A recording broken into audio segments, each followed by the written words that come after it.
Prezados cervejeiros, tributaristas e enólogos, os amantes do vinho, bem-vindos ao terceiro episódio do Techs and Beers, nosso podcast para falar e compartilhar conhecimento sobre tributação, cervejas ou vinhos.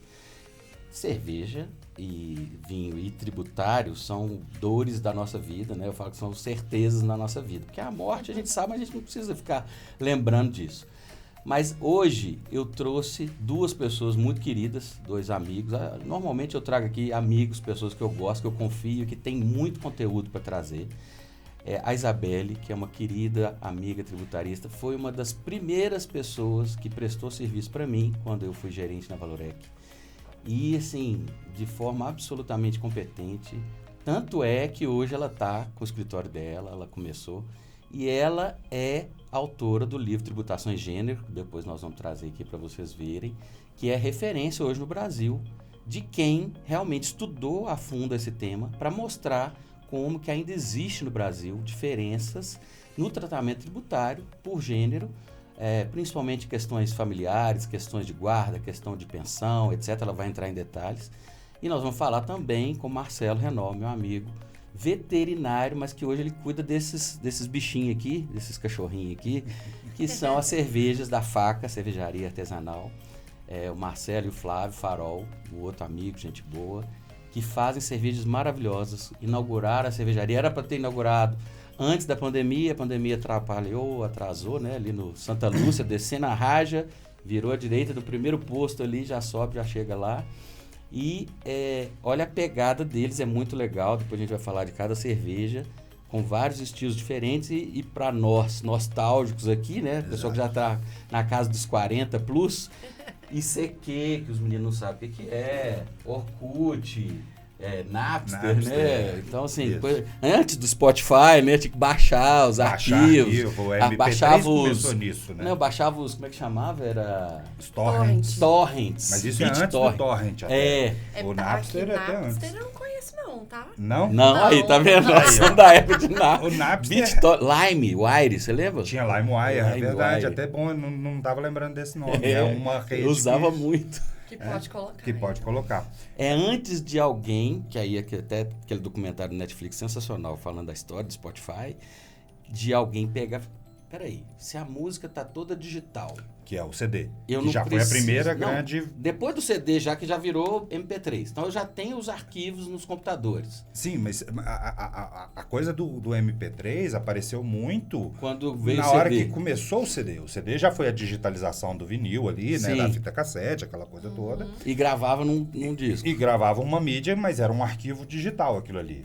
Na hora que eles começaram a entender que podia comprimir, diminuir o tamanho daquele arquivo, e aí aquilo ali podia ser transmitido, compartilhado pela internet, e aí a pirataria, e aí também tem muita coisa tributária envolvida nisso, tudo, né? Foi uma revolução toda da indústria de música. Digitalizar a música, mas eu falo assim, a revolução do Spotify foi transformar isso de uma forma que você, no seu celular, aí que vem a evolução da tecnologia. Sim. Do disco de vinil que grava, risca um plástico, para depois transformar num arquivo digital que fica no CD com laser. Isso. Depois não precisa da mídia, físico, se só baixar pela internet, mas a internet não tinha velocidade. É. Depois o cara falou, beleza, já que tem celular e tem internet suficiente, então eu consigo botar isso num repositório e o mundo inteiro pode ouvir. Então hoje, os jovens não sabem o que é comprar um LP. Eu fui da época de comprar LP. Você compra depois single comprar só, CD. máximo. Depois baixar MP3. Agora não, você vai a qualquer hora. É streaming. Você ouve o que você quiser, em qualquer lugar do mundo. É isso aí. E de graça. E de Praticamente graça para as pessoas. Sim. Que não existe de graça, né? Mas eu falo assim, a pessoa não precisa ter dinheiro para escutar música mais. É disruptivo. Você vai ouvir uma propaganda no meio, se você quiser, você tá ali. Minha cunhada paga propaganda. Isso, né? É isso. Mas, por exemplo, a minha menina não sabe mais o que... Ela não, a gente foi a Leva única ela em geração, casa pra a ouvir última vinil. geração, viu, Marcelo? Eu e você, Essa faixa de 40, 50 anos, que viveu todas essas mudanças. Total. Você mesmo não A pegou própria todas essas telefonia. mudanças, tá vendo? Você não pegou. Eu tenho Minha 39. filha... Pois é, Eu sou de você não 85. pegou. Tem coisa que eu não peguei. A própria telefonia. Nossa, Telefone sem fio, ficar rodando. A gente discava Né? Discava. Eu lembro de sonhar com isso nos anos 80. Eu falei, não, imagina se um dia fizer um telefone que a gente pode levar a qualquer lugar. Eu sonhei com isso. Começou com o telefone sem fio, que a gente Alguém começou sonhou, a aparecer. só tive estrutura pra fazer. Né? Começou a aparecer telefone sem fio em casa, que já era uma Telefone primeira. sem fio, andava. Aí depois tinha uns no tinha carro. antenas, tinha uns caras né? que tinham uns no carro, com uma antena gigante. É. Aí depois veio aquele celular, os Nokia Tijolão. indestrutível. Aí eu já Motorola, tava no alguns rolê. Motorola. Você lembra de antigo. um bar que tinha no Sion? Que o pessoal botava os startups, os primeiros startups, aquele de flip. De abrir. Botava na mesa. Virou um prédio maravilhoso ali no Sion. Era um pub super legal, perto da Uruguai ali. Aí eu lembro de o pessoal ostentar botando o celular na mesa. Era chique, assim. Ah, mas era o Era o must must, no negócio, era isso. Aí a gente Carteira, tinha... a chave do carro e o celular, o startup ali. Exatamente. Bom, a gente já divagou muito aqui. Vamos apresentar primeiro a Belle. Acho que melhor você falar um pouco de você. Que eu vou só ficar tecendo elogios aqui. Obrigada, Paulo. Primeiro, assim, obrigada pelo convite, viu? Tô me sentindo super honrada, super artista. Tô achando o máximo, assim. Gente, legal. é muito chique. É muito legal. Então, obrigada mesmo. Você é uma das pessoas, assim, do meio tributário que eu tenho mais carinho e gratidão. Porque é isso que você falou, né? Assim como eu fui uma das primeiras pessoas que te prestei serviço lá, você foi um dos meus primeiros clientes de empresa que eu tinha contato, de grande porte. Porque eu trabalhava no Barroso, né? Com a Paula Guerra, maravilhosa. Comigo, A Paula formou com você, é verdade. Comigo. Inteligentíssimo. E então é uma alegria imensa estar aqui, viu? Obrigada mesmo. Eu sou tributarista. Tô há 15 anos, apesar dessa carinha de bebê. Carinha de bebê. Ontem uma menina falou comigo, não, mas você já trabalhou em tal escritório, empresa, mestrado, livro. Não deu tempo de fazer isso com a sua idade. Eu falei, obrigado. Mas eu tenho 39 anos, né? Acabei de falar, sou de 85. Me formei na UFMG em 2010. E isso que eu vou falar é importante, porque vai ter a ver com a história da tributação em gênero. Eu estudei em escola pública minha vida toda. Que legal.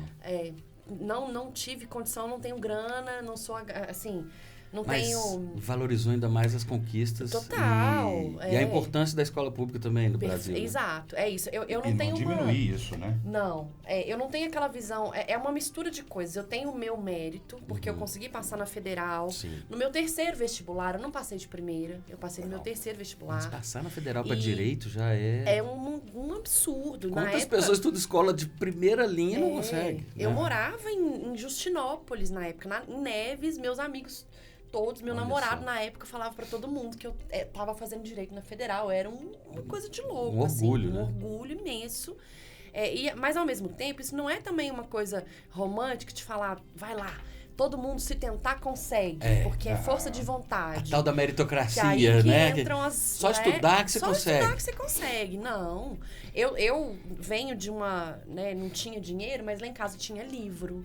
Tinha uma cultura de estudo, de leitura. Uma cultura já, uma porque... estrutura familiar positiva para isso tudo. Isso. A gente, tipo assim, eu passei... Minha família passou a não ter dinheiro porque minha avó divorciou e aí ganhava pensão do Banco do Brasil, que meu avô era do Banco do Brasil. Sustentar a família toda. Mas tinha uma família que tem origem, que tinha cultura, que tinha valorizava grana. Isso. E que tinha condição, que tinha acesso. Aí quando chegou na minha vez... A grana acabou, mas a herança de valores, livros, cultura e tal, tava lá. Isso. Que infelizmente muita gente não tem esse acesso. Então, isso foi faz sua base, diferença. né? Foi minha base, total. Esse caso seu, me lembra, só uma parte do meu primo, veio do interior de Santo Antônio do Monte, perto de Lagoa da Prata. Família também, 6 filhos.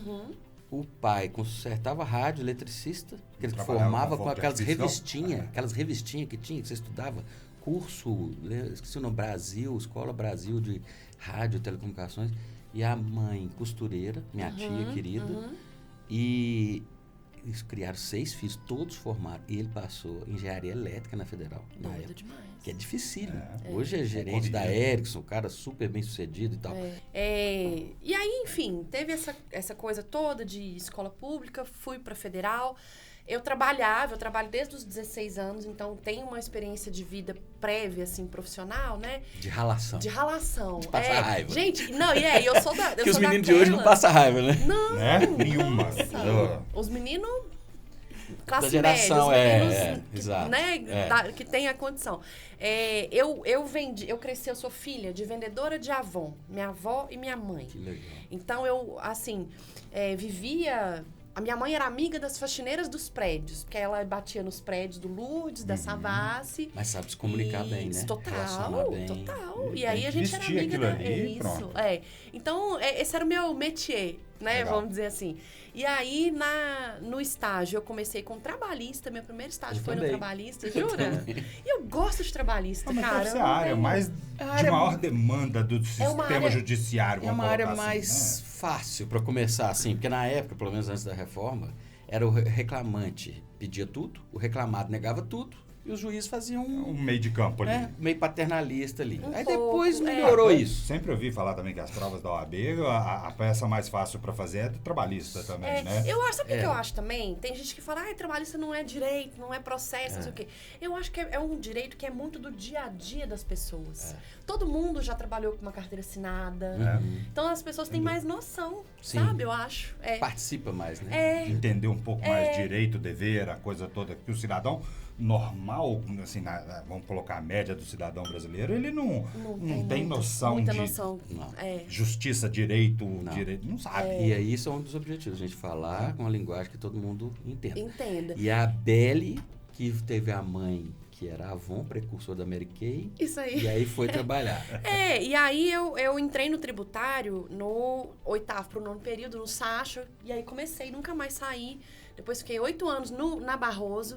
Eu entrei lá, eu tava no 9º período, entrei estagiária e já começando a fazer trabalhos de advogado e tal. Fui crescendo. Foi lá que eu coordenei a primeira equipe. Foi lá que eu aprendi que eu gostava e era boa nessa coisa de liderança, de orientar pessoas. Eu gostava mais disso. Eu acho que o tributário meio que foi se tornando um instrumento para eu formar pessoas. Olha como Saca? que eu tô vendo, assim, te conhecendo e sabendo dos seus valores, como eu gosto de você, como que a sua história de vida, parecida com a minha, fez você chegar onde você está. Por causa dos pais, por causa da cultura, por causa desses valores da sua mãe. Sim. Porque você começou com humildade e foi para um dos maiores escritórios, aprendeu o desafio de um escritório grande. Depois foi para o Barroso Música, um dos melhores também de técnico. Total. Super técnico. Foi um dos que me atendeu melhor na Valorec. De compromisso, de pontualidade, de organização. Gente, sabe aquele escritor que você confia e fala assim, cara, posso deixar vou. Que não vou ter dor de cabeça. Ele não vai esquecer prazo, ele não vai... se eu marquei, ele vai estar lá. Se eu pedir, vai ter resposta. Você tem que ficar cobrando. E aí? Isso é maravilhoso. Não, a Barroso foi a minha escola. Sim. É a minha escola. Eu tenho uma gratidão, um orgulho imenso. Letícia, maravilhosa. João Musi, Paula. João, maravilhoso. Paula, que foi minha primeira Paula é super séria, mas é uma pessoa boa demais. Fantástica. Né? E a Paula é uma das melhores pessoas para se trabalhar. Ela é incrível. Eu tenho só amores, assim.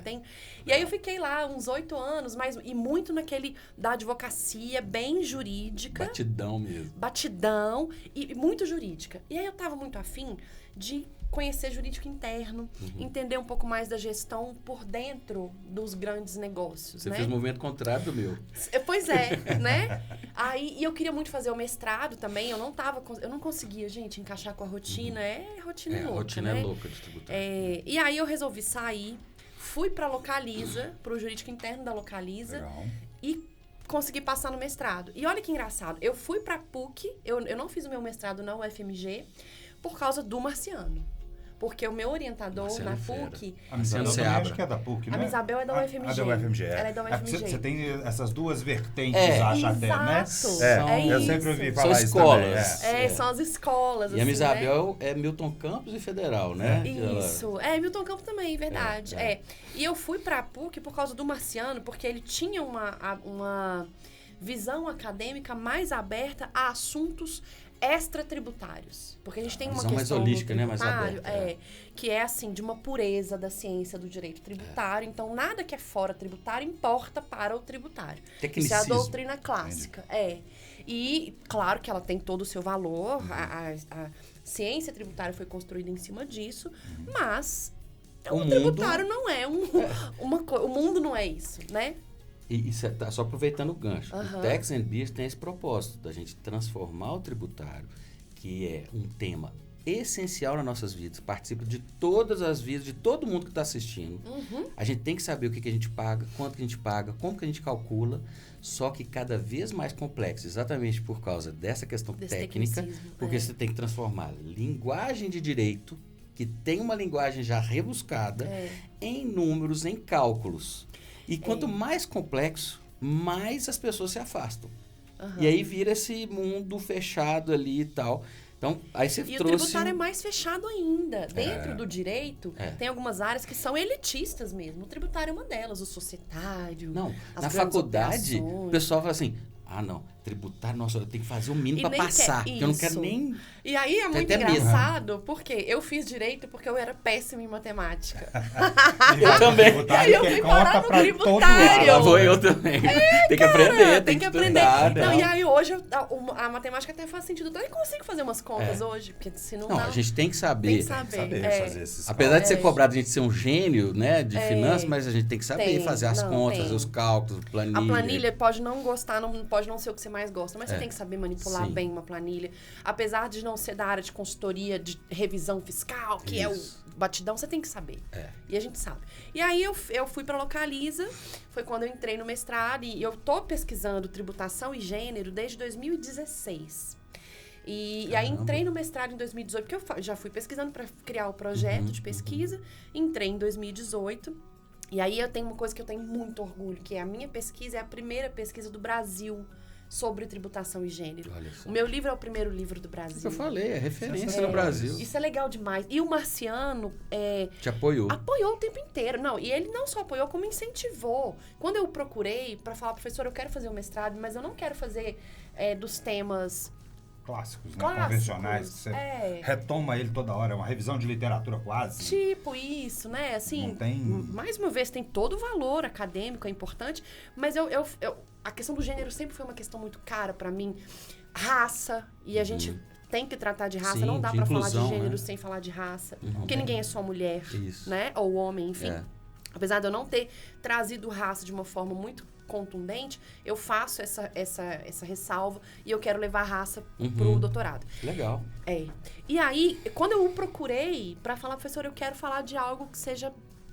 Que fale com a vida das pessoas e tal. Ele me trouxe, será que a gente não consegue falar de gênero, tributação de gênero? Então, olha, Marciano eu também, gosto muito dele. Ele é muito diferenciado. Ele é irmão da Luciana Seabra, eu trabalhei com ela muito tempo na Gerdau lá atrás. Que legal! Olha, eu não sabia disso. Ele é muito bacana. Pois é. E aí, fiz a pesquisa no mestrado e era uma angústia. Gente, e aí depois a gente vai falar sobre isso.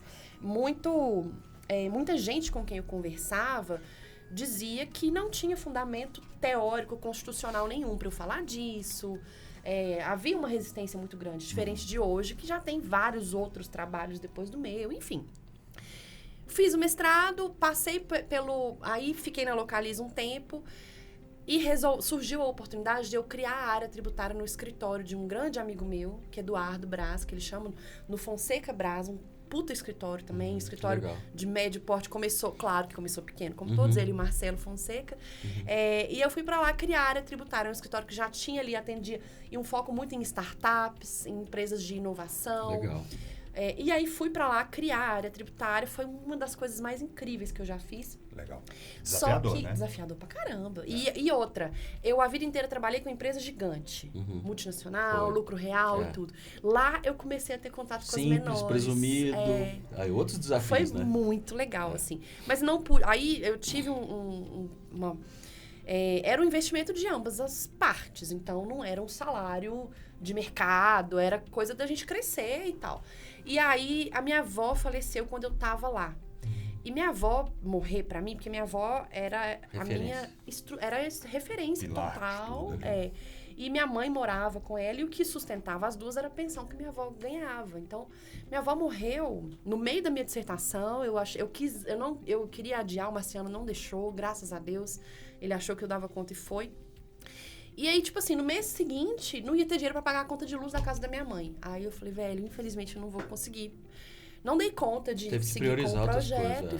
Aí eu fiz o que eu chamo... A vida equilibrando um monte de pratinho, Exato, né? E foi aí que eu falo que eu voltei pro que eu chamo de mercado tradicional, que foi quando eu fui pro Martinelli. E aí o Martinelli, bicho... É outra cultura, né? Aí é o tributário business, né?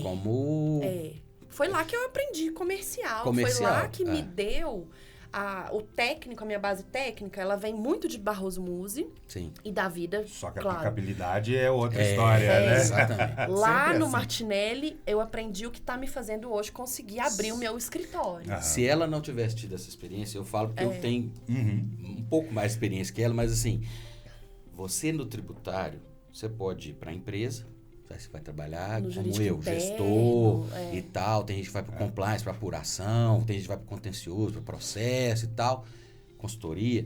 Você pode trabalhar num escritório e você vai... Aí, só que dentro dos escritórios você tem os grandes referência boutique, que aí vão nessas questões mais técnicas, nas teses, uma coisa mais sofisticada. E tem os outros escritórios que tem o contencioso, mas tem um consultivo e uma forma de transformar o tributário, que é esse muito técnico, num produto. E planejamento tributário. Planejamento tributário, recuperação de crédito. E saber vender, e saber apresentar para o empresário de uma forma que ele pode de entender a dor dele e tá aqui a solução. E claro, com responsabilidade para mostrar risco, mostrar, né? Ó, tem um risco, tem uma oportunidade, qual que é a sua estratégia e tal. Porque... E aí a gente depois vai entrar nisso. A complexidade do tributário no Brasil chegou num nível tão grande que não existe consenso, né? Não. Primeiro, você não consegue dizer para ninguém, vou investir no Brasil. Qual a tributação? Não tem existe. Depende. Qual produto, qual serviço, qual a origem, qual o destino. Não existe variação dentro as exceções. Tudo. Entre as empresas tem exceções e tal. Outra coisa, você não consegue... E aí isso gera oportunidade para os escritórios. Para os governantes. Exceção, regime especial, anistia, barará, barará.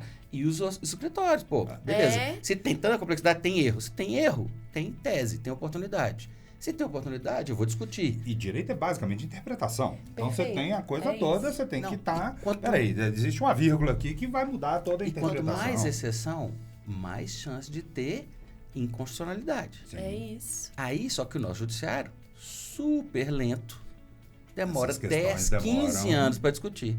E quando discute, desculpa, gente, eu arrecadei errado e tal, mas agora é só daqui para frente, tá? Aí tem quem entrou, beleza. Quem entrou, beleza. Quem não entrou, desculpa. Nós não podemos quebrar o Brasil. Arrecadei legalmente, mas fica por isso mesmo. É isso, é esse nível de complexidade. E o Martinelli foi aonde eu aprendi sobre essa coisa do produto mesmo, do que né, do que vem, do que é vendido para as empresas e do que brilha os olhos do empresário. Sim. Porque o empresário quer dinheiro. Eu quero lucro, né? Eu quero dinheiro no caixa. E a dificuldade que é transformar a linguagem tributária num produto. Muito. Mas é isso que eu acho que é a mágica. Isso que é um negócio que eu sempre gostei. Que eu falo, eu dou aula para contador. Eu dou aula em pós-graduação e numa pós de gestão fiscal e tributária da PUC. Tem isso. Eu comecei a dar aula em 2017, que é... Gente, o dia que eu dei minha primeira aula, tudo fez sentido, assim, pra mim. Eu descobri que eu advogava para ensinar. Eu sou professora. Tem gente que é advogado... Um livro também, pois é. Tem gente que é advogado e professor. Eu sou professora e advogada. Você gosta de compartilhar conhecimento. Igual eu. Total. Isso é legal. E aí, eu adoro isso. E o mundo só muda quando a gente muda consciência, muda mentalidade. Se a gente não... E o mundo capitalista, competitivo... Quem tem mais conhecimento tem mais poder e mais dinheiro. Aí fica nessa coisa de reter.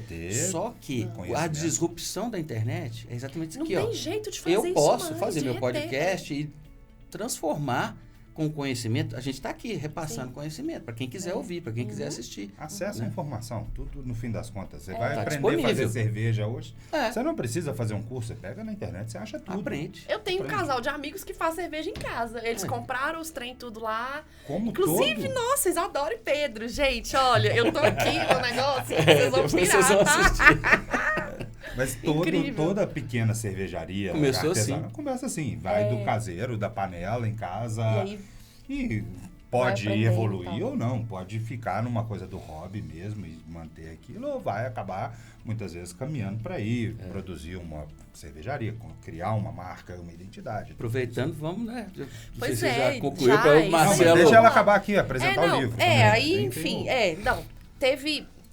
fiz lá o mestrado, fui pro Martinelli, eu entrei no Martinelli terminando, fiquei lá 3 anos e 8 meses. E aí passei por pandemia, né? Nossa. Então, a fase de pandemia é equipe reduzida, aquele caos, gente. É assim...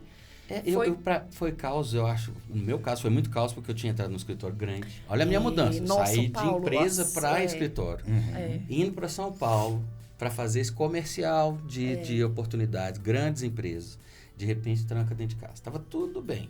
Aí, com criança pequena... Descobre o online? Cara, não, a gente descobriu. Isso não foi o problema. Para trabalhar, não foi o problema. Porque a gente descobriu. Todo mundo tinha notebook, todo mundo tinha internet, Wi-Fi, Teams, Outlook e WhatsApp. Conexão. Era um eterno alt-tab.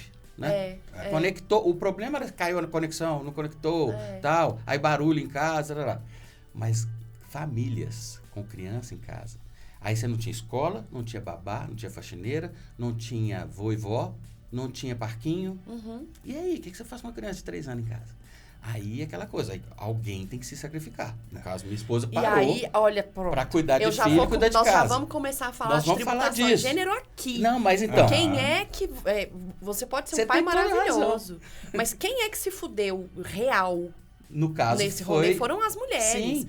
Na pandemia, a gente atrasou 30 carreira, anos, né? De evolução.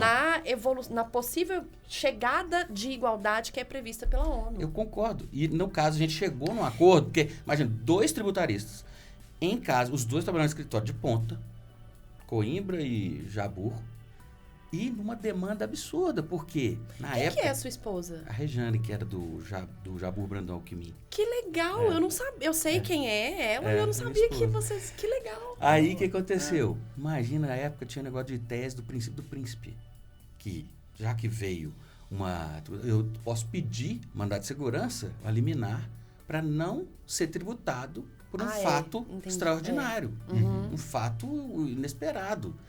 E aí, isso era um volume de ações, ela trabalhava até de noite.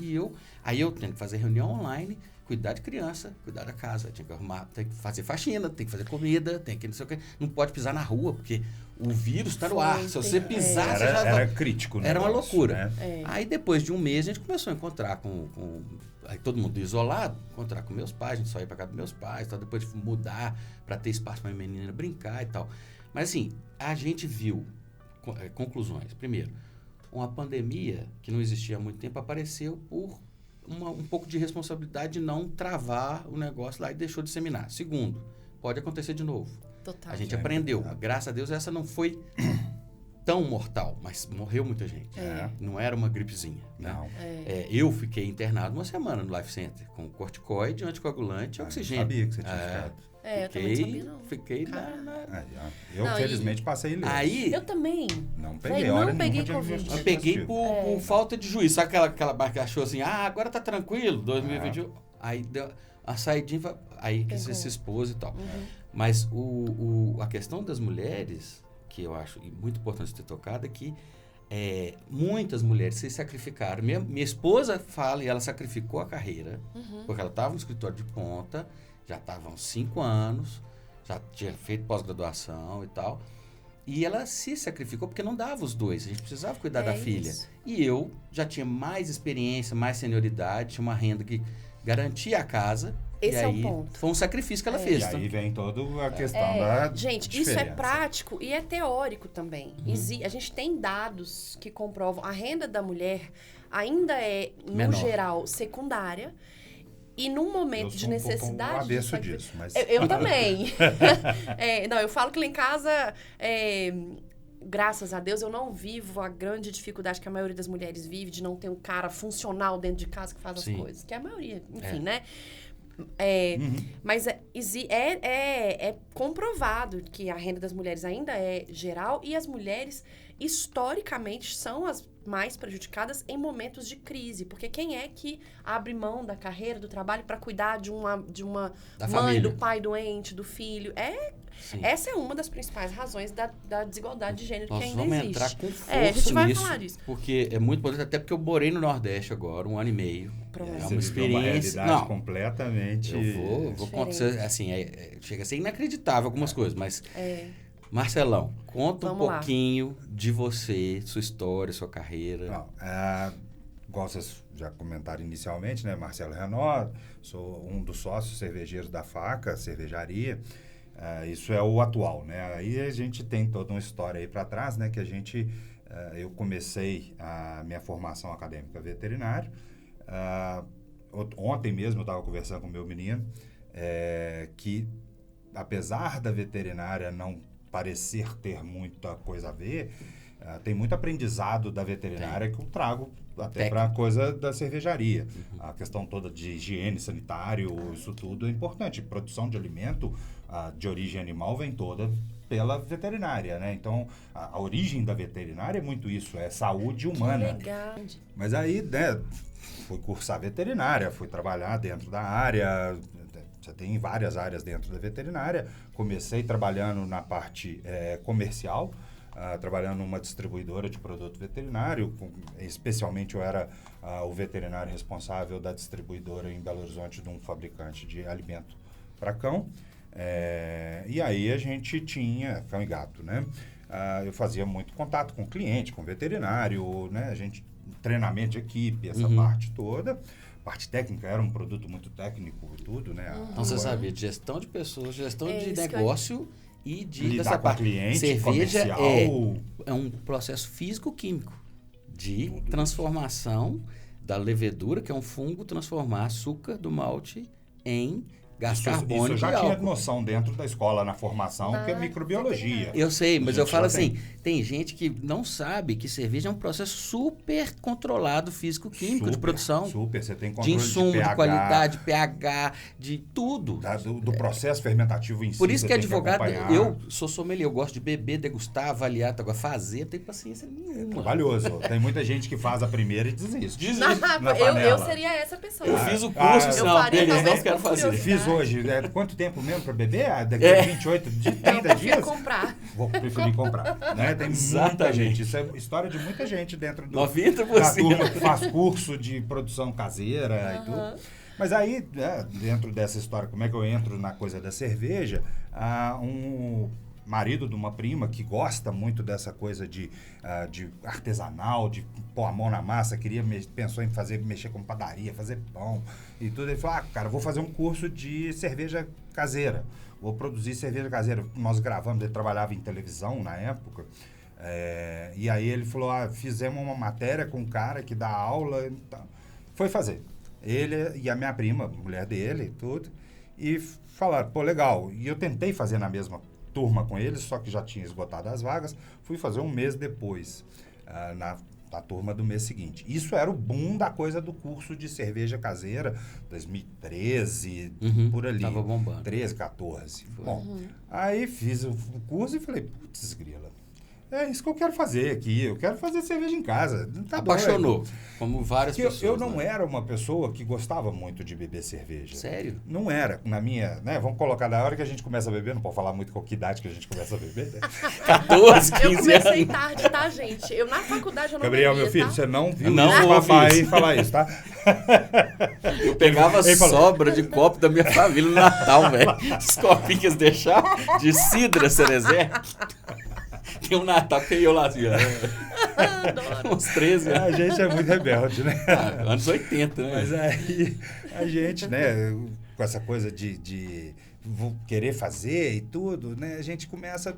Eu não era muito da cerveja. Tinha episódio lá em casa, almoço de família. Meu pai, Marcelo, experimenta esse vinho aqui, que eu sei que está começando a beber, você já está ficando mais velho e tal, experimenta isso. Aí eu, beleza, o que você achou? Gostei, bom vinho. Bom não, muito bom. Você que está começando a beber, aprende a beber coisa boa. Falei, então tá bom, né? Então vamos beber coisa boa.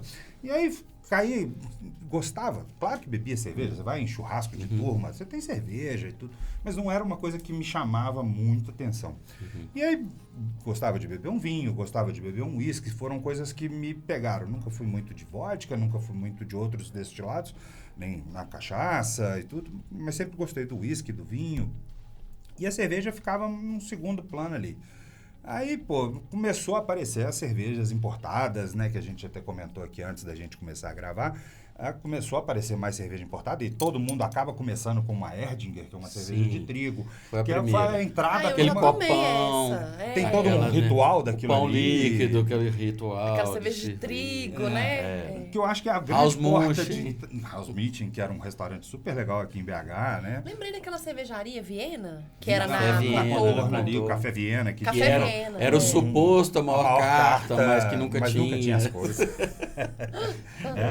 Mas aí você começa a experimentar e você fala, opa, isso aqui é mais legal, isso me atrai mais. Aí, de repente, começa a chegar as IPAs, e aí você fala, opa, isso aqui é mais legal. E a hora que abriu a opção de produzir aquilo em casa, isso é meu negócio. E aí, quando eu comecei a fazer, né, fiz o curso, virei pro Leandro. Leandro do céu, nós temos que fazer cerveja. Leandro era amigo seu? É o marido da minha prima.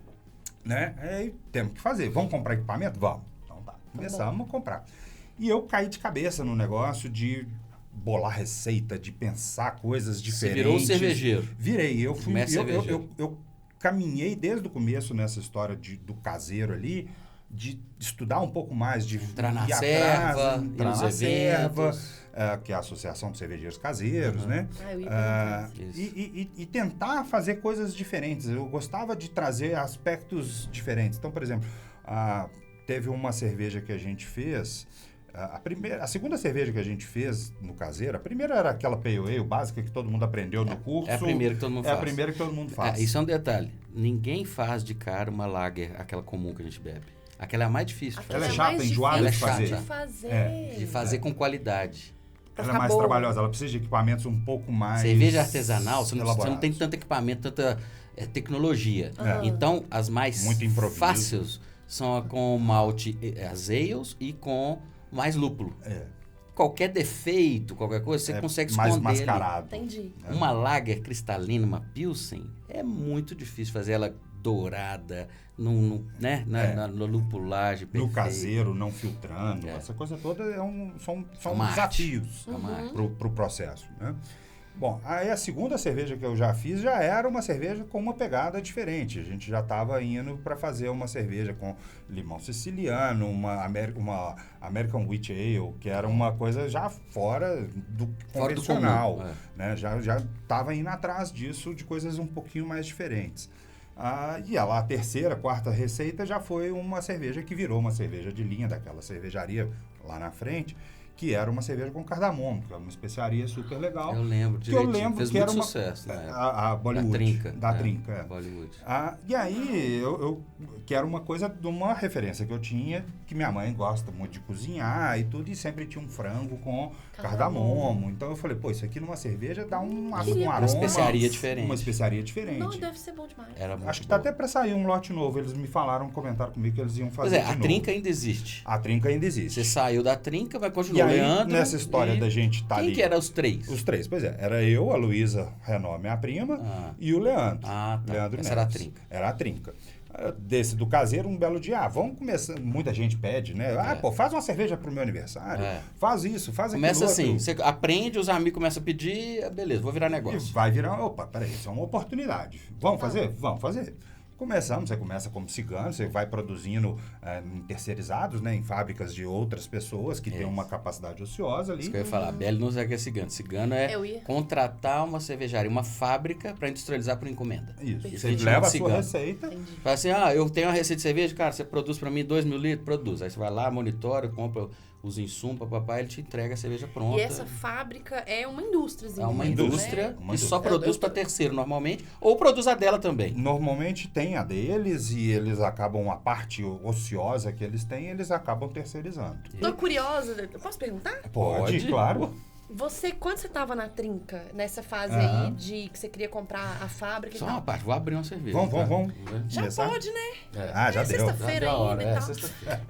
Você já estava ganhando dinheiro com isso? Não. Tava investindo.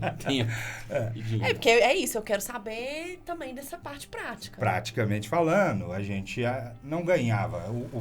O que a gente investiu em dinheiro nunca retornou. Tá? Verdade seja dita. Mata essa água aí. Limpa a serpentina. Essa aqui, gente, só pra... a geração não conhece, a maioria, chama ICQ. I seek you. E eu não sabia que era o significado, né? De I seek you. I seek you. Quando eu fui para Nova Zelândia em 2000, eu usava ICQ. Ah. E é uma New England IPA, que é um estilo derivado da IPA. Que a IPA já é um estilo derivado das ales. Ok. Família inglesa, na verdade, as New England é americana e as IPAs inglesas. As primeiras ales, né? Assim, você vai colocar lá na Inglaterra, você tinha as Pale Ales, que era uma cerveja ale clara, né? Então... E aí, disso aí começa a vir, as receitas vão mudando e você vai começando a entender variações de estilo e tudo. Olha o aroma. Saúde. Primeira, ó. Eu já sei se é sommelier, se eu tô brincando. Não, mas não aqui... Não quero apanhar aqui, gente. Mas, Beli, só de você aprender a cheirar, as pessoas bebem sem cheirar nada. Não, eu já senti o aroma na hora que você abriu a lata. Na hora que abriu, você já viu. E sabe por que isso? Lúpulo e frescor. Não é pasteurizado. Não é pasteurizado, é o condicionamento. Ela mantém gelado. Refrigerado o tempo inteiro. Que delícia. Legal, né? Bom, aí você viu que não é amarga? Por isso doce, que eu amo esse estilo. Essa cerveja é doce. Essa cerveja, ela carga tem de malte maior. Um corpo maior. Você vai usar alguns adjuntos, você vai usar trigo, você vai usar aveia, que vão contribuir até pela essa opacidade. Olha a densidade, tá vendo? Você não tem ela limpidez. Ela não é límpida. Não. Então você tem uma série de fatores que vão vai contribuir para isso aí, né? A parte de polifenóis do lúpulo, quando você coloca o lúpulo, tem hora que você coloca o lúpulo na fase quente, tem hora que você vai colocar o lúpulo na fase fria. Aqui é um tipo de cerveja que você vai usar ele muito na fase fria, que é o dry hop, tá? Você percebeu que na hora que eu abri a lata, isso que eu gosto mais da cerveja especial, e eu amo lúpulo, você abriu a lata, você sentiu o cheiro daí. Sim. Por causa... Sim. Por que o Brasil cresceu na cerveja especial? Tem uma outra questão. Essa lata já está aqui já tem um tempinho, ela já não está aquela tão fresca, gelada. E aí, quando um pouco mais quente, o aroma também volatiliza mais fácil. Tudo que está lá, você está cozinhando numa panela, no fogão ali, qualquer coisa. Quando está quente, ali está saindo aroma muito mais fácil. Perfeito. A cerveja muito gelada também te inibe de percepção de aroma, sabor, inclusive na papila gustativa na boca, mas também na coisa de volatilização desses sabores, aromas. Aí é igual vinho, porque o vinho tem a temperatura certa. Se você tomar ele muito gelado, você não vai sentir nada. Perfeito. Então, a cerveja tem muito mais estilos que o vinho, muito mais possibilidade de harmonização, e a evolução do mercado que ele estava dizendo, primeiro as pessoas estudando, depois conhecendo os estilos, aí sommelier, produção de cerveja. Hoje, já tem, além de ter incluído no Simples, que era uma luta dos cervejeiros. Que legal. Porque isso impedia novos entrantes de ter benefícios. Mas por que não podia entrar? Qual questão burocrática? Era tipo advogado não poder ser simples também. Exatamente. Era uma falta. Você tem que fazer a regulamentação da coisa. As coisas só mudam quando há união e conhecimento. Quando os cervejeiros se uniram na Abracerva para lutar por seus interesses, foi brigar no Congresso e conseguiram. Isso. Hoje você tem cervejaria no Simples, você tem regime especial para cerveja artesanal em Minas que não existia. Exato. As grandes cervejarias tinham benefícios, pagavam muito menos tributo. Ganhava em terreno. Esse é um ponto. Deixa eu fazer um comentário sobre um problema tributário nosso, porque assim, a gente adora, o governo é o meu maior sócio, adora xingar, o governo tributário tá querendo cobrar, me estuprar, não sei o quê. Beleza. Realmente, não é fácil pagar imposto. Não. Mas, cara, você esquece que os grandes mesmo, a galera, os grandes players, estão pagando pouco imposto. E lobby tipo assim, né? Tanto as grandes empresas quanto as grandes pessoas físicas também. Exato, porque aí é isso. A gente tá na arena democrática e a arena democrática vence quem tem mais voz. Bom, poder maioria, poder econômico e tal. Então, assim, eu tava até conversando isso com um amigo meu outro dia. Eu sou parceira de um amigo que ele tem uma aceleradora de startups. E aí eu sou mentora da galera da startup dele lá. Ele ficou horrorizado quando eu falei pra ele, cara, no Simples, você vai pagar 6%. Ele falou, não é só isso, não é possível. Cervejaria é 3%. Cara, olha isso. Aí ele falou, mas então não é tão horrível. Eu falei, não. Claro, à medida que você vai crescendo, ganhando muito mais dinheiro, aí o tributo começa a ficar mais alto e tal. Mas o Brasil tem o incentivo tributário no Brasil para os pequenos, não é ruim. Beli, já que você tocou nesse ponto, eu dei consultoria para empresas, como você está dando, e cervejarias. o brasileiro tem a cultura de sonegar. Porque o governo não me dá em retorno o que eu pago de tributo. Então, já parte da premissa, eu vou crescer sonegando. O lucro de muitas empresas já parte da premissa da sonegação. Aí o cara começa fazendo simples. Quando ele formaliza, ele faz o simples para pagar pouco. Aí ele cresce e faz outra do simples. Os mesmos sócios. Exato. E aí ele faz outra.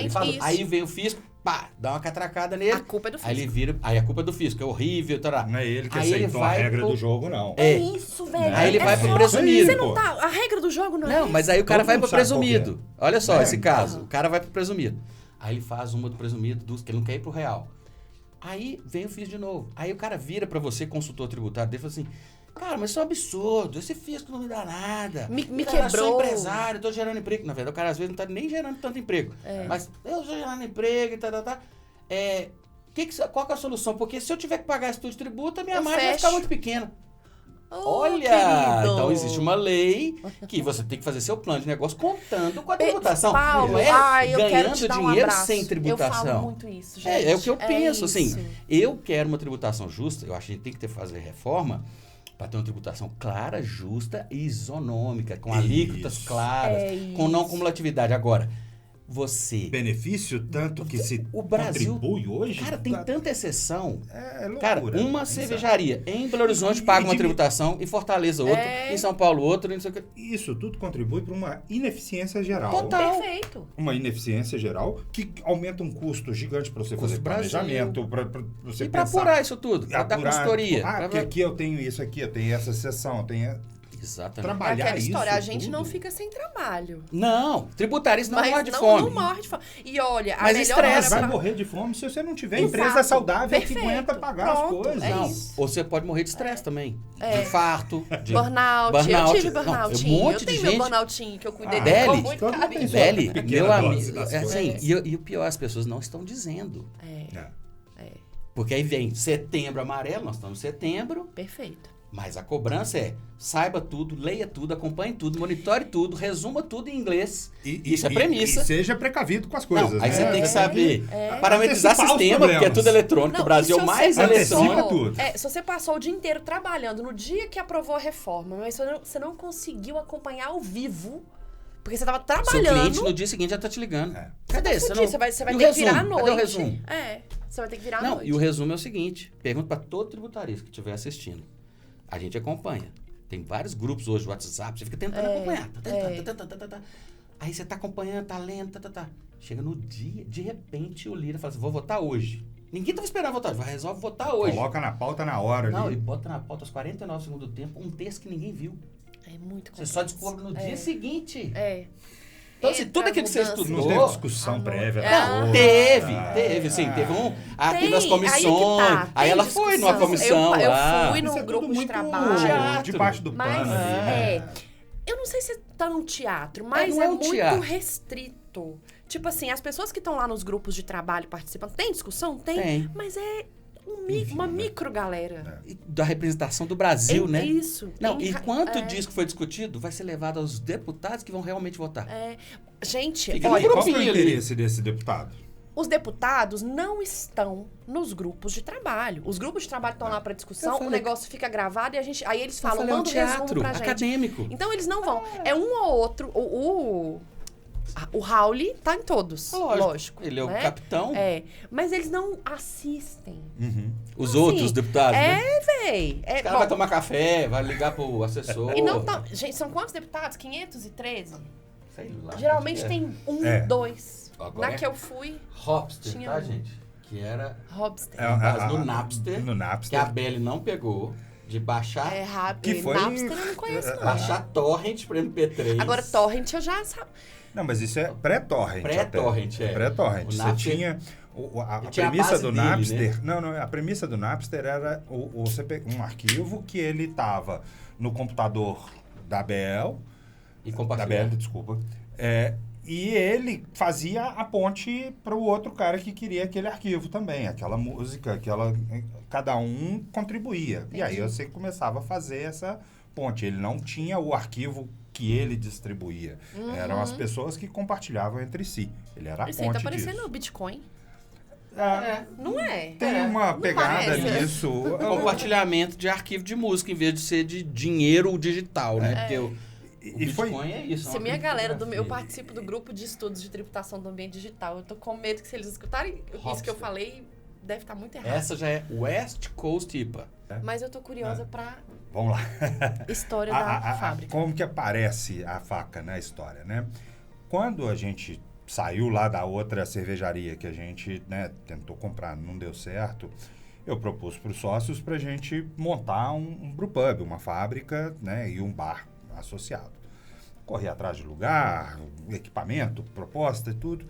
Obviamente existia um investimento alto, essas coisas nunca são baratas, né? Equipamento. E aí os sócios acabaram ficando meio receosos e não sei se vai dar, se vale a pena, é um risco, a gente não está podendo, era a situação deles, financeira. Vida, né? Casal deles, eles têm 2 menininhas lindas, espetáculo, adoro as meninas, a Clara e a Juju.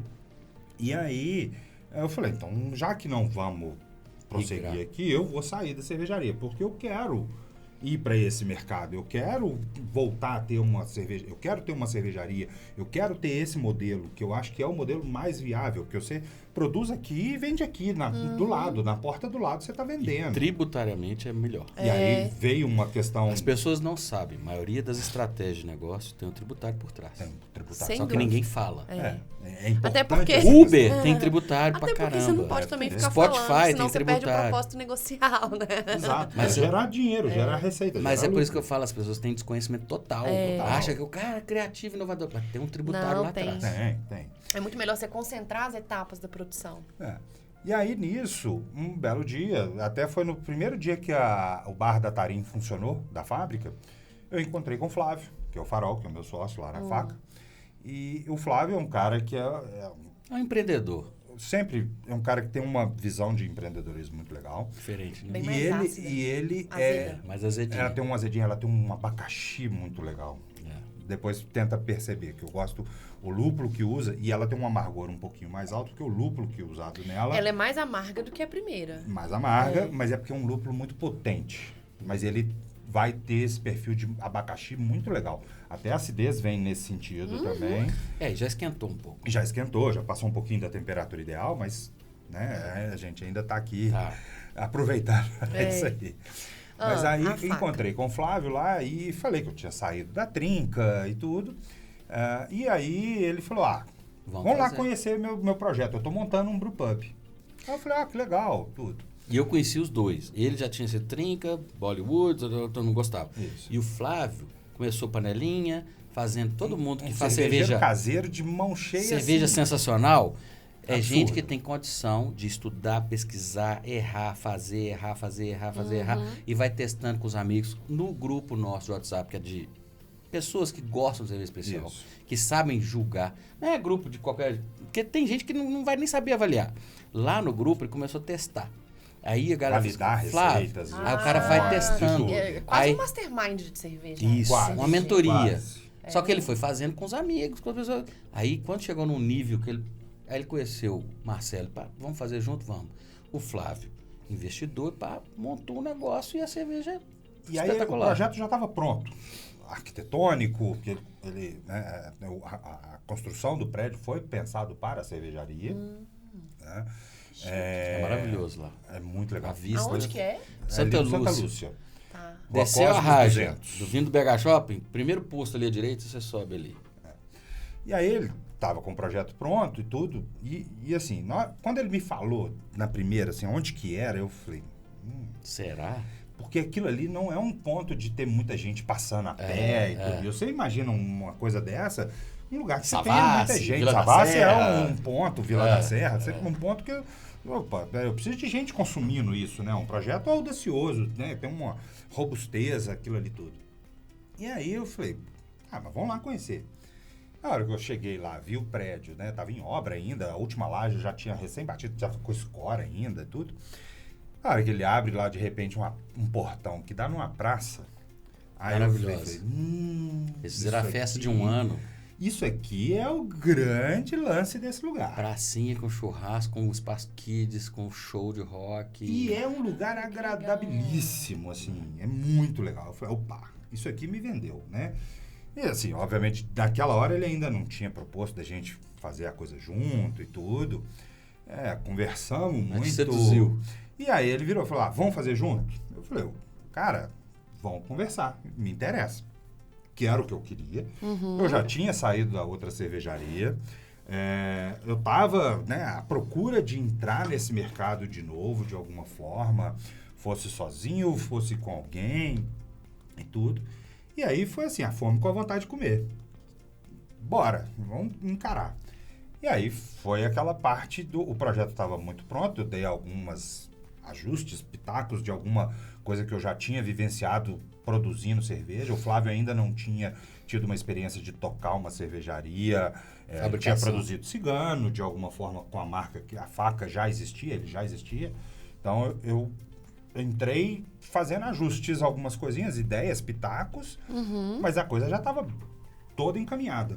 Nesse momento eu entro e então agora vamos dar a nossa cara também, participar. Incrível. E aí tem uma outra questão que assim, eu tenho uma facilidade, eu gosto dessa coisa do conversa o tempo inteiro. O Flávio é um cara um pouco mais na dele. Marcelo é o comunicador, também. Marketing, amigo de todo mundo, igual eu, assim. Agrega, Flávio é o cara mais técnico, mais engenheiro, mais pragmático. Mais tímido, e assim. ele é isso. Mas e é um cara bacana pra caramba. Ele, dentro da nossa dinâmica lá dentro, funciona, né? É fantástico. Ele é essencial de controle, de processo. Gente, é isso. União de talentos, essencial, né? Exatamente. Né? Então, não, se as pessoas valorizassem o que cada uma tem de melhor... É isso. E sem querer transformar o outro... É isso também, né? Enfim. E aí, bom, nessa história toda, eu tive em algum momento, a gente estava falando, tributação em gênero, aquela coisa toda. Eu tive um momento, eu era casado, eu fui casado, tenho um menino, né, de 6 anos. A minha ex-mulher, quando ela engravidou, a gente decidiu, a gente já tinha que a coisa de ir para São Paulo, ela tinha uma obrigação, de certa forma, pela empresa que ela trabalha, de estar em São Paulo com uma frequência muito grande. Com o filho, porque até aquele momento da relação, ela ficava fora durante a semana, a gente tinha um apartamento em Belo Horizonte, e eu ficava em Belo Horizonte trabalhando como veterinário, cervejaria acontecendo meio que em paralelo ali, aquela coisa toda. E naquele momento em que a coisa... filho, ela não pode ficar tão longe do filho. Então nós vamos mudar para São Paulo. Marcelo fecha consultório, cervejaria vai ficar num segundo plano. Eu comecei a vir para Belo Horizonte, enquanto morando em São Paulo, uma vez por mês, para fazer algumas coisas da produção da cerveja. Meu sócio tocava a parte do pós-produção ali dentro. Funcionou por um ano, só que logo depois veio a pandemia. E eu lá em São Paulo, eu estava ajudando a cuidar de casa, ajudando a cuidar de filho. A gente, felizmente, tinha uma condição de ter uma pessoa que ajudava, que cuidava junto ali e tudo, mas eu estava muito dedicado na coisa casa. Na pandemia, aquela dinâmica teve que ser mantida de alguma forma, porque recolocar o Marcelo, voltamos para Belo Horizonte, porque não fazia sentido estar em São Paulo mais naquele momento, né? Teletrabalho, longe de família, de todo mundo que era a rede de apoio, vão voltar para Belo Horizonte. E a empresa deu ok para isso, lá na época também, fantástico, a empresa foi essencial nesse sentido. Viemos para Belo Horizonte de novo, mas aquela coisa ali de você recolocar naquele momento, recomeçar em meio à pandemia, é um negócio muito melindroso, né? Você não tem Então eu estava muito dedicado à casa, cuidar de casa, fazer compra, cuidar de filho, carregar filho, Eu estava muito nisso aí tudo. Entendo que eu sou uma minoria nesse sentido, mas naquele contexto, ao contrário do Paulo, eu era aquele que fazia sentido abandonar ficar em casa e ajudar. Perfeito. E perfeito, funcionou. Acontece. Até um determinado momento, acabamos separando e tudo, mas aquilo funcionou daquele jeito. Você segurou a barra. Importante, seguramos e tudo, e funcionou, né? Acho que tem muita gente que não toparia. Acho que essa é a questão toda na hora que você entra ali na coisa do machismo, né? Que você estava falando, Nordeste. Na hora que você entra no Nordeste, aproveitando assim, só para a gente falar da questão de tributação de gênero. Assim, eu morei em Fortaleza. Nordeste. É outra cultura. Aqui em Belo Horizonte, em Minas, a gente tem muito machismo também, tem uma cultura ainda muito tradicional, né? Família mineira e tal. Patriarcal. Mas o Nordeste, a gente tem uma visão romântica às vezes. Nordeste é bonito, Nordeste é muito mais evoluído do que a gente pensa. Fortaleza é uma cidade grande, uma cidade do tamanho de Belo Horizonte, tanto de pessoas quanto de tamanho. Maior até, eu acho. Fisicamente, né, de espaço, de quilômetros quadrados e pessoas é o mesmo tamanho, mas assim, cidade bem evoluída, mas ainda é uma cultura muito patriarcal, muito machista, muito religiosa, muito forte. Muito religiosa. E aí, o que acontece? Há um choque cultural natural. Você tem uma qualidade de vida, você vive bem, você tem a praia, apesar do calor, lá é calor todos os dias. Eu falo que tem 2 climas, calor com chuva e calor com vento. É uma delícia isso, né? É fantástico. Para vender cerveja leve e gelada. Perfeito. Lá, cerveja especial não cresce. Apesar do que você tinha umas 5 elementos. Tem 5 elementos, tem a Brewstone, meu amigo, tem a Turati e tal. Mas cervejas assim... Eu tenho dificuldade. Eu confesso a minha dificuldade em beber cervejas muito pesadas. Sabe o que pega lá? Lá é o seguinte. Ar-condicionado em tudo. Cerveja tem que estar estupidamente gelada. Ganha mais dinheiro bar ou pub, porque tem cerveja mais gelada. Copo Stanley não é frescura. É essencial. Não, gente, olha... Lá ninguém bebe cerveja na rua. Por causa da violência e do calor.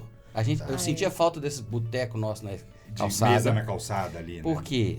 Medo da violência, de uma moto te roubar, e da cerveja esquenta. Então você tomava um lugar fechado, com ar-condicionado. E a cultura de todo mundo tem que ir para algum missa, alguma coisa no final de semana e tal. Tem uma coisa muito forte de por exemplo, Halloween e horóscopo eram coisas proibidas no colégio da minha menina, que não é um colégio católico normal. Olha só. Então, assim, não era questão nem discutida, nem falada, porque não é uma coisa pagã. E aqui hoje é tudo muito Aqui a gente tem mais tolerância religiosa, né? E aí, nessa questão de tributação e gênero, lá é muito, muito mais nítido papel de mulher e papel de homem. A gente ainda tem, apesar de estar mudando, mas tem forças conservadoras, não estão querendo manter isso. Eu já ouvi de gente falando assim, não, mas mulher tem que ficar realmente cuidando de casa, gente, cuidando de filho. Vocês nunca viram, você pega a cultura islâmica, ainda é uma coisa difícil. Mulher lá, a maioria tem que ficar cuidando de casa, de filho, aí malhando e tal, para ficar bonita, cozinhar e tal, e o homem trabalhar e ganhar dinheiro. Isso é bem comum e forte, aceito. Comum. Aqui a gente vê mais mulheres independentes trabalhando, não que lá não tenha, também tem muito, mas assim, aqui a questão já é mais, vamos dizer, acho até por uma questão de a gente ter uma classe média maior, mais evoluída, talvez. Cara, mas eu acho que tem a ver a coisa até do ser mais cosmopolita. Tá há mais tempo nessa pegada de que precisa... Com contato com essas correntes. Exato. E aí você ter essa convivência com isso, você acaba tendo um aceite maior disso, apesar de conservador mineiro ainda ser. Mas ainda já é uma coisa de ter um contato maior. Você vai em São Paulo, é outra história. Vai no Rio. São Paulo é ainda mais, né? Assim, eu acho que o negócio de gênero, quando a gente começa a falar de gênero, tem uma dificuldade muito grande, que é justamente a questão cultural, né? E aí aqui, por exemplo, tem grupos de mulheres que se reúnem e falam, não levanto bandeiras. Tá tudo certo, tudo bem. Cada um faça o que se sente à vontade. Eu levanto bandeiras. Se não tiver bandeira, não me cabe, assim. Tem muitas pessoas que preferem assistir as coisas sem ou então prefere fazer sem se vincular e tá tudo bem. Vamos, cada um vai com seu lá, estilo. Cada um com seu estilo, tudo bem. Mas sabe por que a bandeira é importante? Se você desmistificar um pouco do medo que você tem da palavra feminismo, porque é feminazi, não raspa o sovaco, não sei o quê, aquela coisa, e quer acabar com a família, com a religião. Se você tira um pouquinho desse mito, desse preconceito, você vai entender um monte de outras coisas que vão abrir sua cabeça e você vai falar, cara, eu sou feminista, sim. É isso. Aí, bom, dentro do feminismo tem correntes. Mais radicais, existe o menos feminismo radicais. liberal, o feminismo radical. Não vou nem entrar nisso, né? Não é sobre isso que eu quero falar. Uhum. Mas o que eu quero dizer é que, falando da questão cultural, feminismo não é cagar mais regra na vida das mulheres. Não é eu dizer, minha amiga, não Você casa, tem que ter essa postura, não tenha filho, você não pode querer ficar só cuidando de casa. Velho, se você quiser ficar cuidando de casa, amiga, sua vontade é essa. vai Perfeito. com A Deus, sua vocação seja é feliz. A questão é ser livre. Aí é que tá. Autonomia. Mas sobre isso também, qual que é o ponto? A crítica, e eu trago isso no livro, a crítica que eu queria muito colocar e o ponto de consciência que eu acho que precisa ser tomado é essa escolha que você fez. Foi de fato uma escolha? Realmente era algo que você É natural quis? acontecer? Ou É que a sociedade é tá o te que impondo. rolou. É o que a vida foi. Foi assim que deu pra fazer. E aí eu sou feliz, porque a gente tem que ser feliz com o que a gente tem. E tudo. Então, o ponto todo é... A gente tem liberdade de escolher mesmo. Ou a vida foi te levando, né? Ou a vida... É esse que pra mim é o ponto. Quando eu provoco essa reflexão... não é pra dizer não tenha filhos, não cuide de casa. Não. Perfeito, Bela. Não à toa que eu gosto do que você fala, porque eu penso a mesma coisa. E a gente como homem, Marcelo, também eu trouxe ele que não é à toa, que ele tem uma cabeça mais aberta, que a gente cresceu numa geração, eu e ele, que homem tinha que beber muito. Ai, tem isso. Gente, machismo... Pra ter coragem. Faz mal pros Só pra homens. resumir, o homem Demais, tinha que beber demais, todas, uma a bobagem, cultura de uma beber bobagem. todas, pra chegar nas mulheres. Aí muitas vezes embebedar a mulher pra ficar mais fácil. Torcer caso pra um é time de estupro, né? futebol, Só pra- normalmente pro Galo, que é, o Galo é macho, o Cruzeiro é não sei o quê, que é Cruzeiro uma é Maria. bobagem. É uma bobagem, é uma coisa estúpida. Eu tenho amigos cruzeirenses, meu pai é cruzeirense e tal. Ainda tem gente que ainda pensa dessa forma. Tem, nossa. Comer churrasco, que o homem come churrasco. Se o come adoro sushi, churrasco, tá? eu amo churrasco. Mas, tem alguns estereótipos mas se você que eu vou comer cumprir. sushi... Mas é um estereótipo. Não, mas- é isso que eu tô dizendo dos estereótipos. Se você comer sushi ou comer salada, você virou gay? Nunca. Tem muita gente que entra nessa vibe e as piadas, muitas vezes, trazem uma limitação. E essa limitação intelectual, Pronto. ela restringe as pessoas.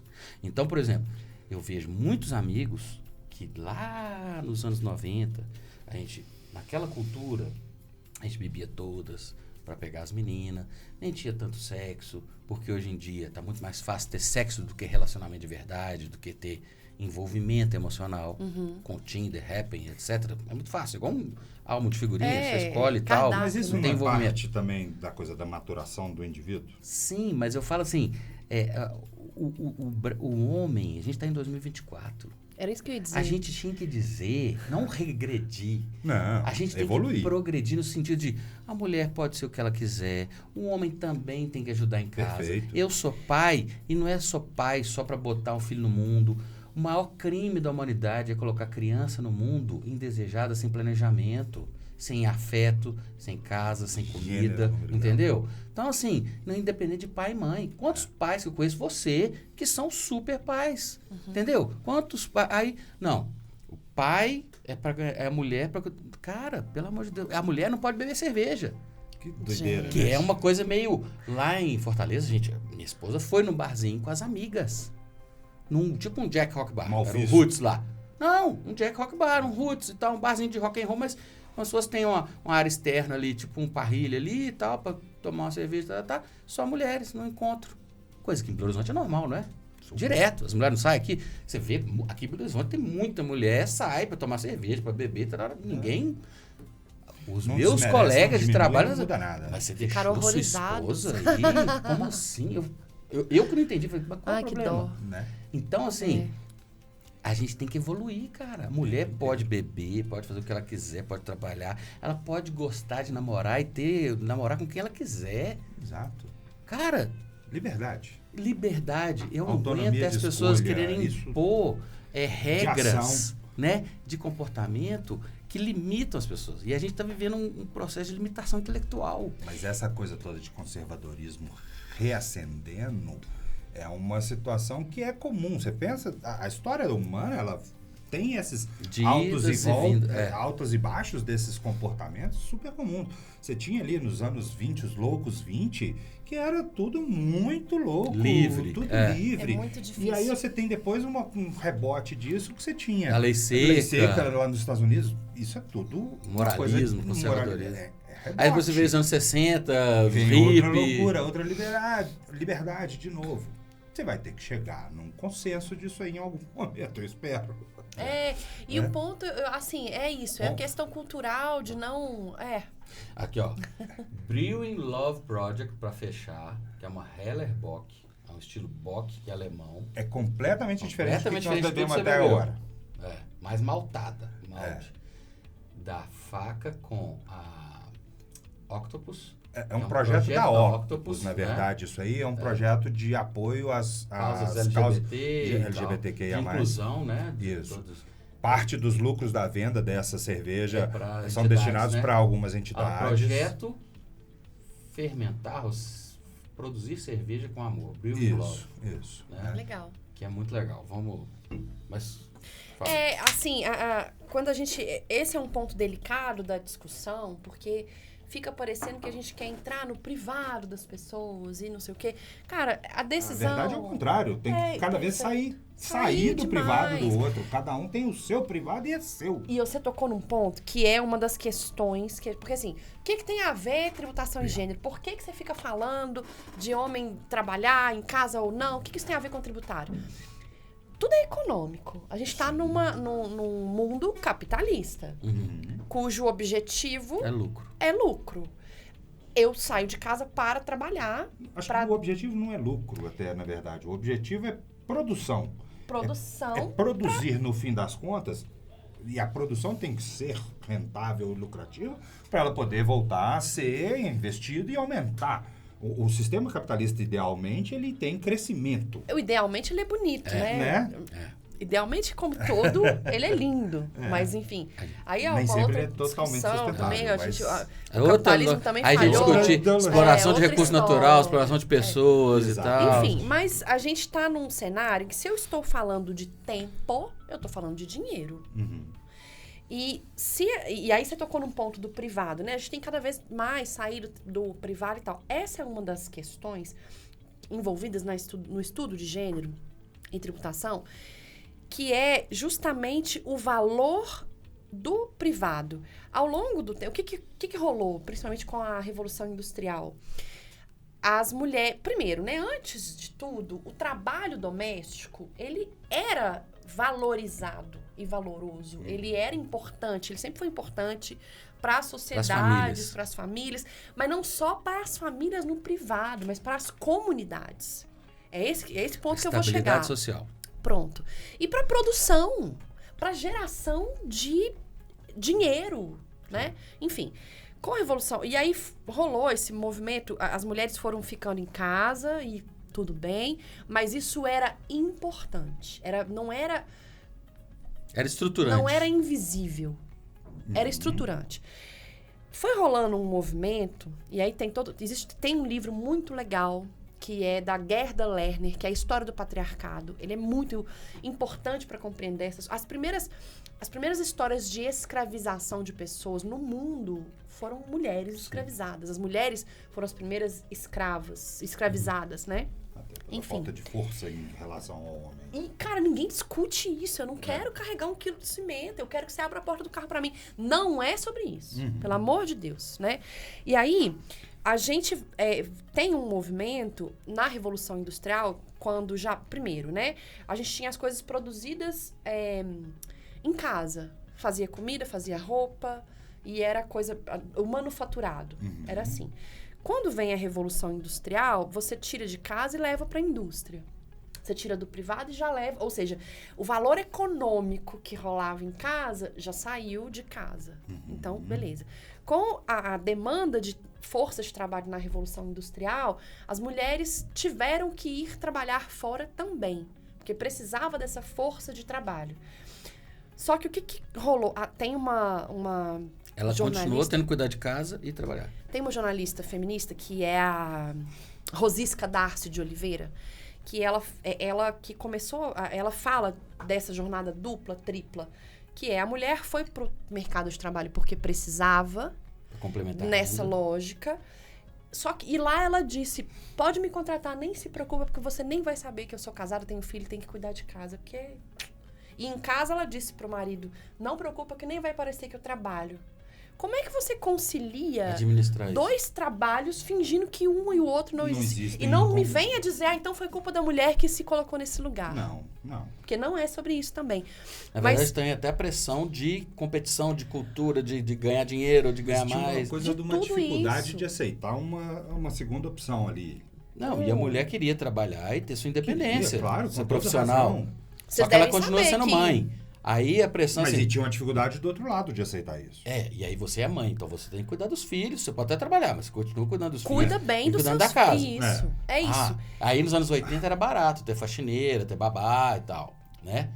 Aí eu vou trazer de novo. Era barato pra quem? Porque...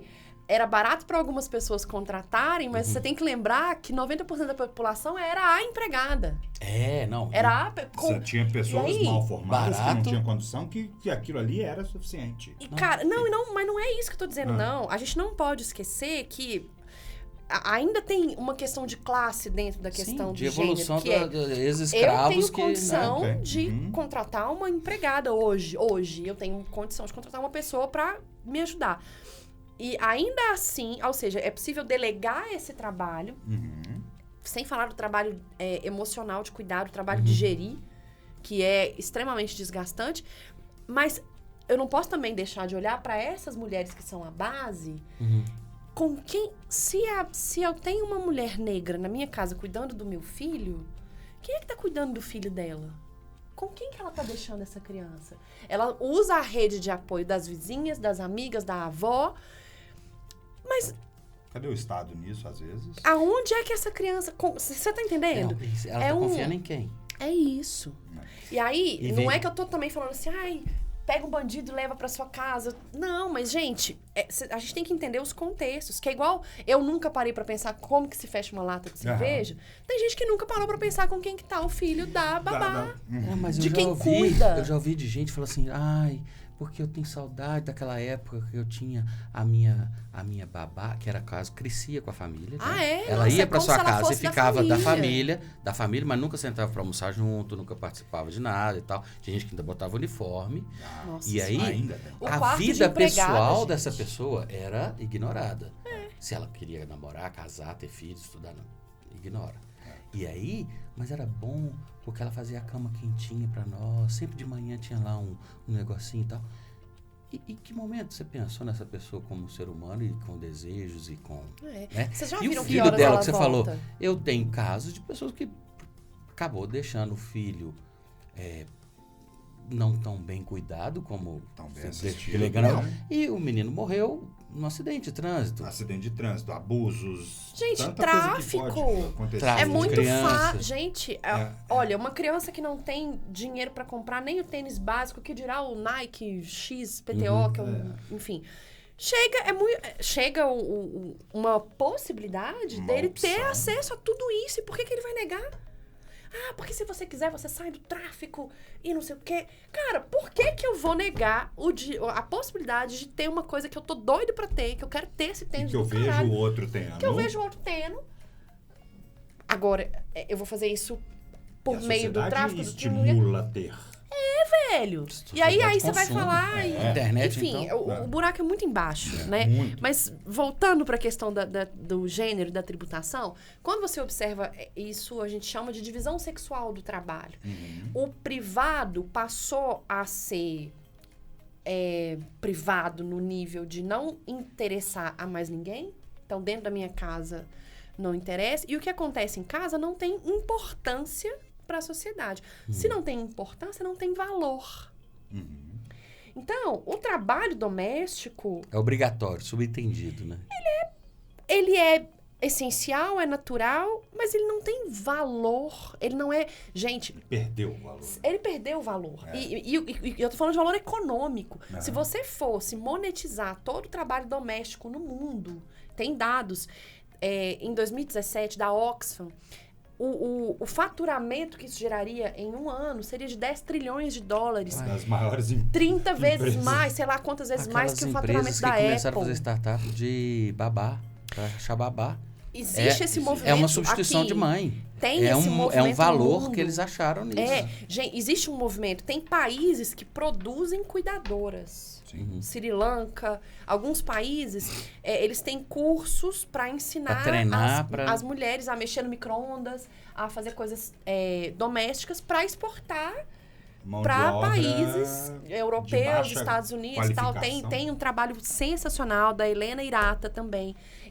No mestrado eu fiz uma matéria no direito do trabalho para poder entender isso um pouco melhor. Então a divisão sexual do trabalho, ela tá muito no centro dessa coisa. E aí se a mulher e veja, aí que tá, né, bicho? Se eu olhando para mim, eu não tinha minha questão é de não é nem classe, mas de dinheiro, né? Não tive grana, tal, que legal. Fiz minha e mesmo assim não ganho grana, não. Eu não tenho carro. Eu, enfim, rala pra caramba. Ralo, né?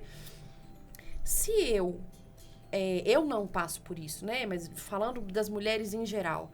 Se eu tenho filho, eu tenho que cuidar daquela criança. Eu tenho que cuidar da casa, eu tenho que fazer tudo. Como é que você quer que eu tenha o mesmo desempenho no trabalho? De alguém que tá só por conta de trabalhar, estudar e... Caralho!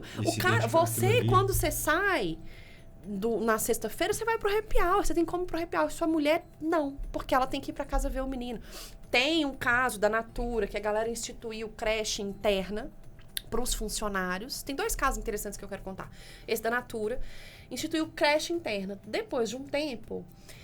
A galera tava percebendo que os homens funcionários que tinham filho não estavam usando a creche. Por que não, né? Por que não? Aí foram entender. Por que não? Porque para esse cara usar a creche, ele ia ter que sair mais cedo. Ele tinha que sair 5 horas do trabalho dele para buscar o menino, para tirar a criança na creche. Então ele preferia pagar do que ele prejudicar o trabalho para ele sair mais cedo. O trabalho dele não pode Agora, quem é que tá saindo mais cedo para buscar essa criança na creche? E porque minha chefe é machista, porque minha chefe é mulher e ela não queria deixar gente, o sistema tem que todo se adequar. Machista, né? Não existe mulher machista. A gente tá numa estrutura que é machista.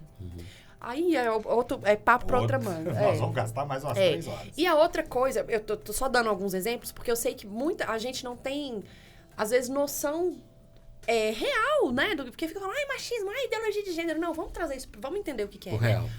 Aí tem um outro caso muito interessante também, que no estado de São Paulo, existe uma norma que fornece creche pública de qualidade para funcionários da Secretaria de Fazenda. É uma situação específica lá de RH, né? Benefício um benefício fiscais. Dos funcionários. O decreto diz... Não pode bater, né? Pode. Fala que a creche é para funcionárias, para mulheres, para funcionárias. E o homem funcionário público, né? Secretário, que tiver filho, ele só pode usar, não é? Ele só pode usar se a mãe morreu e se não tiver uma avó para cuidar, uma coisa assim. E se ele é separado em guarda compartilhada? Não pode. Ué, não pode. É alguém desavisado vai dizer, olha lá que lei feminista dando um direito para as mulheres. Claro que não. É o contrário. É o contrário. Isso reforça que é só mulher que cuida. Não existe guarda. Homem não pode ser. Homem não pode. E, gente, é real, tá lá. Tem o que os funcionários fazem, né? Os homens, né? Ajuizam um mandado de segurança. Para poder ter o benefício. Tem direito a esse benefício. Que doideira. Mas isso, gente, pra vocês é doideira. Mas tem muita gente que acha isso mas normal. Mas por que você acha que isso chegou num decreto, gente? Porque quem legisla? Quem que faz a coisa? É isso. E aí, o que isso tem a ver, então, com a tributação no final das contas? Em termos de... Primeiro, a gente não consegue auferir renda no mesmo patamar. Mesmo estando em cargo igual. Mesmo isso está melhorando, mas ainda tem muita diferença. Está melhorando, mas assim... Gente, isso aí você me lembrou de uma vez. A gente falou do evento ontem, né? Por exemplo, tinha várias tributaristas. A gente tem que ocupar os espaços. Olha que doideira. Eu fui num evento ontem, na OAB. Você mandou até. De processo tributário, né? Na reforma tributária. Tá. Organizado pela ABRADET, Associação Brasileira de Direito Tributário. Estava a Isabel, que é a deusa do direito tributário no Brasil. Estavam várias juízas, várias tributaristas e tal. Se contar, a própria Isabel ou outras mulheres repararam. De homem devia ter uns 10. Eu era um dos poucos lá. A maioria era mulher. Até porque é quase como se os homens tivessem vergonha ou preconceito de estar num evento que é Tax and Women. Cara, tem tanta mulher fera no tributário. Tanta mulher. E vou te falar, as mulheres... Cara, o cara que tem medo disso é insegurança. Total. Porque o cara que se garante, o cara que é homem, ele não precisa provar que ele é homem. Ele não precisa provar que ele é competente. As mulheres têm muita competência e inteligência, e elas têm uma coisa da sensibilidade. Não, mas calma. Criação, é cultural. Calma. Você tocou num negócio que é fundamental. Você não precisa provar que é competente. Um ou outro é inseguro, não sei o quê. Eu preciso provar que eu sou competente o tempo inteiro. Pra gente convidar as pessoas para esse evento... A gente teve que falar, olha, só tem mulheres, mas são todas competentes, tá? Praticamente foi isso que foi dito. Porque você não precisa falar isso com homem, né? Você já viu algum evento de homem que eu vou falar, olha, tá lá, são todos homens competentes? Não precisa. Não. Mas para eu te convencer a ir num evento só com mulheres, eu tenho que falar... E é um ponto, inclusive, que me incomoda profundamente. Eu não tenho que ficar reafirmando a competência das mulheres que estão nesses lugares. Eu tenho um exemplo disso em casa... que é tremendo. Minha mãe é advogada também, a gente nem comentou nisso. Você tem um pezinho no direito? Um pezinho ali, eu gosto, converso muito com ela dessas questões e tudo, conceitos e tudo. Mas ela é engenheira de formação, engenheira química. Depois que formada, 20 anos de formada, meu irmão foi fazer vestibular, ela fez junto e fez o direito, passou... formou no direito e hoje ela é advogada, mas não trabalha mais com a engenharia, mas em um dado momento que ela ainda estava lá na empresa que ela trabalhava em indústria farmacêutica, teve situação de reunião dela, né, diretoria e etc e tudo, competentíssima, super cabeçuda mulher. As lives, né, as audiências que veio, né, da pandemia, tudo, audiência online e tal, tem uma parede de livro atrás, mas é tudo de verdade? Isso aqui eu li tudo. Cabeçuda. Maravilhosa. Espetáculo. E aí, como ela chama? Maria Lídia. E ela... Mali. Agora do Mali. Maria Lídia. Mas ela, em um dado momento, em reunião lá da empresa, enquanto ela ainda estava nessa parte corporativa, ela presenciou o presidente da empresa que ela trabalhava, ela em reunião, e chega lá e fala, essa aqui é a Maria Lídia e tal... Você vai ver ao longo da reunião que ela tinha capacidade para ser a presidente aqui da empresa. Peraí, tem a capacidade, mas não é? Que história é essa? Que doideira é essa? Poderia ser, mas como ela é mulher, ela não é. Exato. Mas não, o pior de tudo é que não é o que ele pensa. Nunca ninguém admite que eu não cheguei lá porque eu sou mulher. Agora, e aí isso que me incomoda muito. E eu acho que nós mulheres precisamos mudar essa postura, mas também não tô dizendo que não é fácil a gente também mudar a postura. Sim. Não é fácil você virar para uma mãe e falar, deixa o pai botar a roupa do menino e levar ele para a escola. Porque se o menino vai chegar todo cagado, porque o cara não sabe fazer a tarefa, todo amassado, a professora vai olhar e falar, cadê a mãe desse menino? Ela não vai falar, cadê o pai? Nunca vai falar que a culpa é do pai. A mãe que ainda quer entrar nesse exercício de deixar o cara fazer... Porque aí vocês adoram falar, porque tem que ser do seu jeito. Se não for do seu jeito, não serve. É porque a maioria dos homens, quando ele vai fazer não cagado. Vai fazer e quem vai olhar vai falar que foi a mãe que fez mal. Então, tem todo um contexto, né? Muito difícil. Mas o que eu quero dizer é... A gente não sente essas dores. É bizarro, velho. O ser humano só muda quando ele sente aquela dor do outro. Esse negócio de empatia é muito difícil. E você não sente. Você não sente e não vai sentir. Não vai. Ainda que você tenha muita empatia. De cuidar da minha filha e de me colocar no papel. Mas assim, a cobrança em cima da mulher de determinados papéis é maior. Mesma coisa que a cobrança do homem também, de determinados papéis, né? Tem outro. Tem uma regra. Se você não tá ganhando tanto de dinheiro ali, se você não... Ok, isso é bizarro. E aí a quantidade homem é dinheiro, status, casa, carro. E você não pode... Você não conversa, não desabafa, aquelas... Né? Isso é terrível. E é o macho, que não pode ter sensibilidade. Macho. E aí, né, enfim, você falando de Setembro Amarelo, saúde mental, os caras chegam a estados absurdos porque não conversam com ninguém. Bebida, droga, exagerada. Suicídios é muito maior em homem do que em mulher. Mas uma coisa que eu queria que a gente parasse Exato. E é por isso. E aí Né? Tem N implicações disso aí. Mas uma coisa que eu queria que a gente parasse de fazer, e eu espero que um dia a gente chegue num ponto que a gente possa realmente parar com tranquilidade, por exemplo, a maioria das mulheres que estão nesses espaços, e não é uma crítica às mulheres, é um ponto de atenção.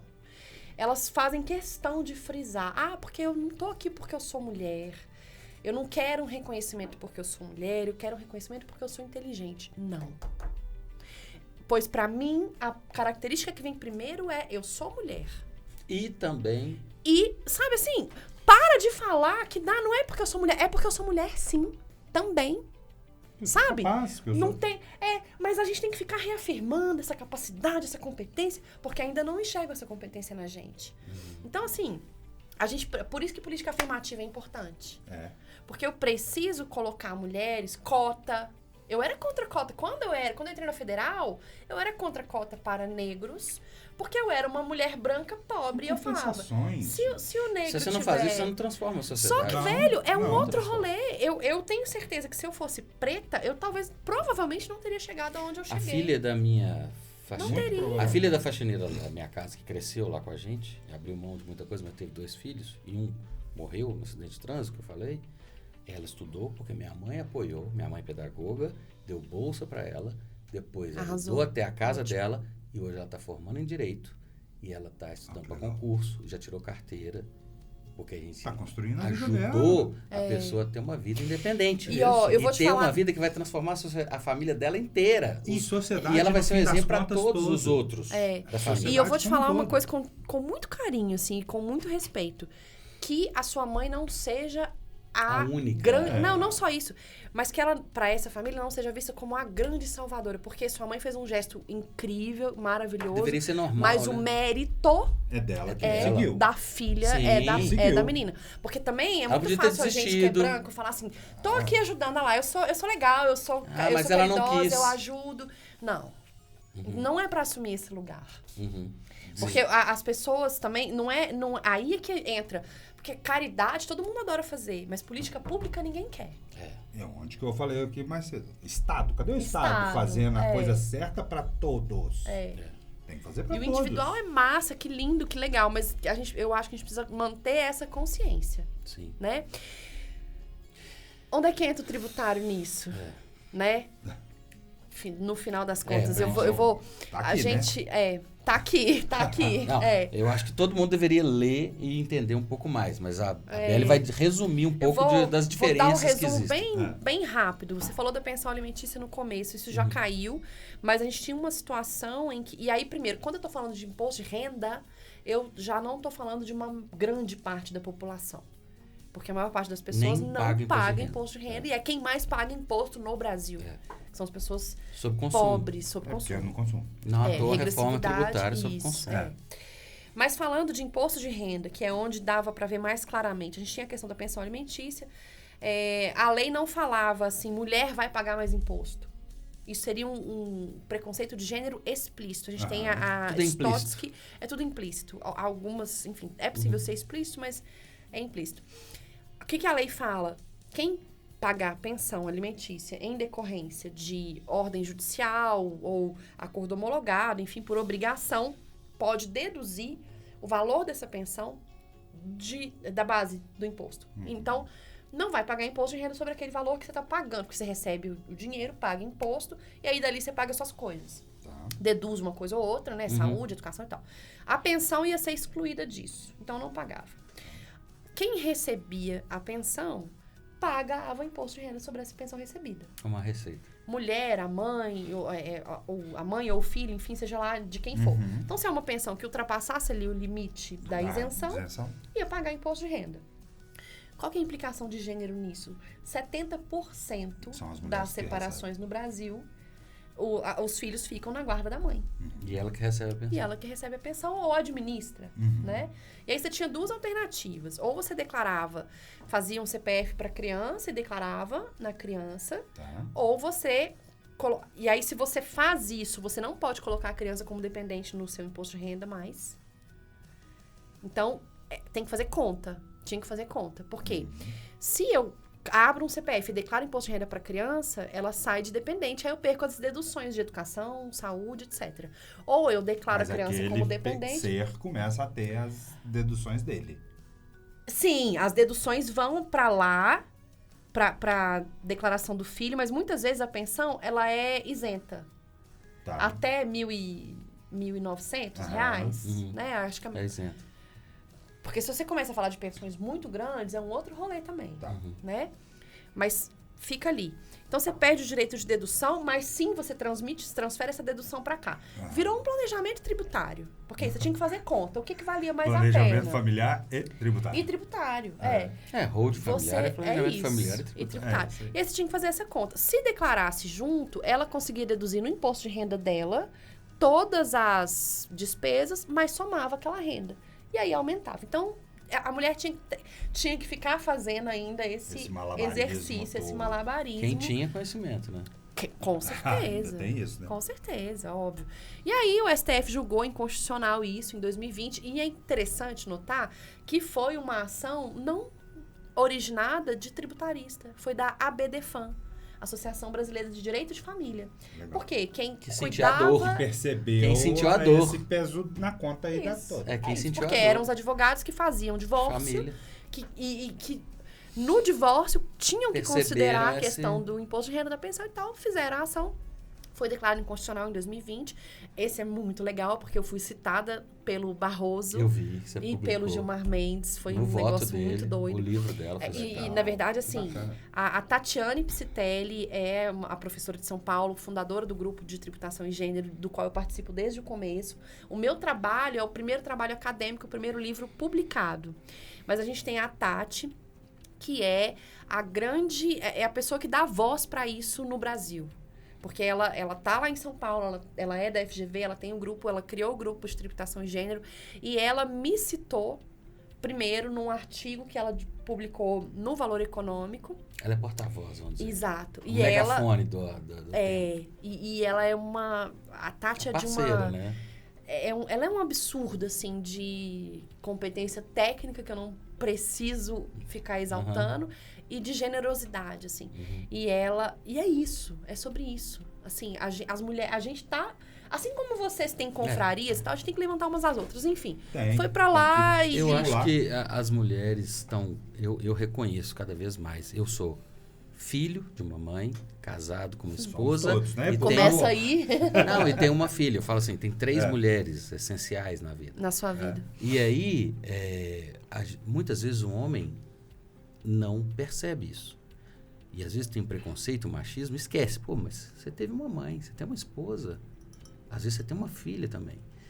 E hoje eu vejo cada vez mais as mulheres estão conquistando o espaço dela, não pedindo benção, não fazendo terrorismo. Você não está me dando um espaço explodindo que bomba. é seu. Não, ela está conquistando por competência.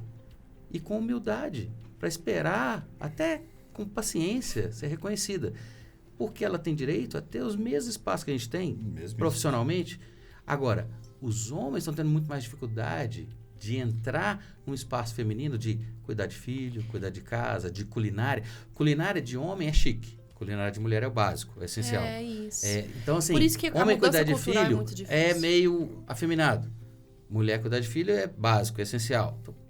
Cara, e o homem que cuida de filho vira o herói da sociedade. Homem que cuida de filho é essencial para Paulo é um paizão. Ele pra frente. É o exemplo. Essa coisa toda. Cara, que a gente tá querendo que a coisa fique. O Brasil tem uma cultura de estupro, cultura de machismo, cultura de abusar de mulher. Cara, mulher é um ser humano, não é um objeto para você usar e abusar, embebedar e droga e tal. Isso. Porque tem que louco. Não, mas a gente cresceu nessa cultura. Mas é isso. A gente cresceu numa cultura de embebedar para ficar mais fácil, a gente não tinha o flerte. A gente não tem... O rede social é ruim porque antes tinha o flerte, tinha que paquerar, tinha que dançar. Com a mulher que tinha a capacidade. O cara morre de medo da mulher que ganha mais que ele, é mais competente que ele. Bom, então, Beli, você falou de forma muito agradável, muito assertiva de tributação de gênero. Eu acho que o assunto é muito rico e a gente, acho que provavelmente a gente vai ter que fazer outro episódio. Talvez com o Marcelo, talvez com outro, né? Voltar, a gente pode voltar. E, assim, eu queria que você dissesse a sua mensagem final, assim, sobre o que você achou da experiência e também da questão de tributação de gênero e do que você experimentou de cerveja aqui. Depois o Marcelo também fala. Tá, gente, eu achei incrível. Eu sou uma pessoa mais do vinho do que da cerveja. E eu esqueci de perguntar, né? Tex and Beers or Wines? Or Wines.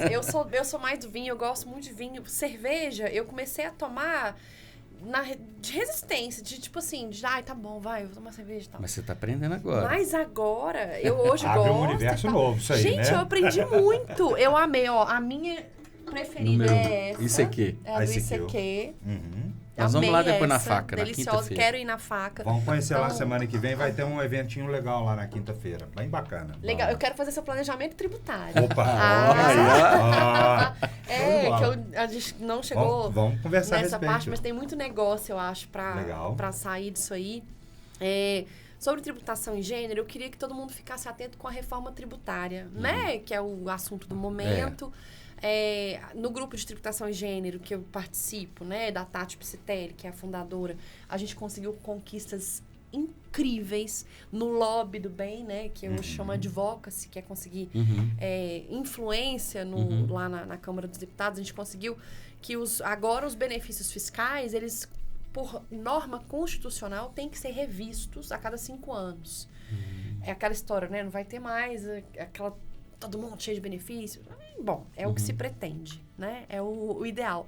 E existe a regra constitucional da revisão dos benefícios a cada 5 anos. E um dos critérios de revisão é igualdade de gênero. E a gente conseguiu colocar isso na Constituição. Que legal. Isso foi uma puta conquista. Isso é muito importante. Porque quando eu falo de igualdade de gênero... São premissas, né? Premissas. E não é, assim, bondade, caridade social, tilelê, socialistas de iPhone. Não. Não existe nação, sociedade economicamente desenvolvida com altos níveis de desigualdade, seja de que natureza for. Então a gente tem que cuidar disso para o crescimento econômico sustentável. Se a gente bate palma para Noruega, Suécia, Dinamarca, né? A gente tem que... É por isso. Entendeu? As premissas do porquê que eles são tão fodas. E é isso. Quanto mais desigualdade você tem, menos desenvolvimento econômico. É uma questão capitalista, gente. Então, pelo capitalismo, vamos olhar para isso, assim, né? E sem... De forma pragmática. De forma pragmática. Não precisa ser legal, gostar. Não. Cada um lida com as suas questões, mas eu acho que esse é um argumento que meio que pega todo mundo. Se você não acha que é legal porque você não gosta, pensa nisso por crescimento Tributação econômico. não deve ser fator de diferença de competição e nem de diferença de pessoas, de gênero, de nada. E a gente vive tributação um mito... tem que ser isonômica para qualquer consumidor. E a gente vive um mito da tributação neutra. Querem dizer que o tributo é neutro. O direito tributário é neutro. É um grande mito. O direito tributário não é uma neutro. Utopia. É uma utopia. E assim, a gente pode... E por ele não ser neutro, ele é uma das ferramentas possíveis de redução de desigualdade de gênero e raça. E é real. Não é para falar para inglês ver, não. Mas ele importante na melhoria dessa desigualdade. Ele é uma das grandes A partir do momento que você tem Estado, você tem tributo. Para sustentar o Estado. Isso. Se você tem tributo, você pode incentivar ou desincentivar comportamentos, consumos e tal. Isso. Então, se você quer diminuir desigualdade, se você quer desincentivar o consumo de algum produto, então, você precisa ter pelo menos uma tributação justa. E uma tributação justa não retira 40% da disponibilidade de renda daquelas pessoas que não têm renda para sobreviver. E essa é a nossa realidade atual. Como que a gente vai mudar isso? Quando que vai mudar? Tem muito estudo. Vem comigo, inclusive, né, gente? Vamos pesquisar. Quem quiser ir pro tributário, gênero, raça... Me procure. É uma nova área, tá rolando. E vamos evoluir nisso daí, porque... Depois vocês vão ver lá, @ no Instagram, no LinkedIn e tal. Beleza. Isso. Vai, Marcelão. Eu só tenho que falar que, assim, essa parte de tributação em cerveja, como qualquer negócio, está sempre tudo muito intimamente ligado, né? E a parte de gênero, hoje, também, a gente também tem que ter um cuidado grande dentro de cervejaria, do nosso negócio aqui especificamente. Não vou nem responder, tá? Se é cerveja ou vinho, tá? Não precisa isso, não. Apesar de que eu gosto muito de vinho. Sim, eu também.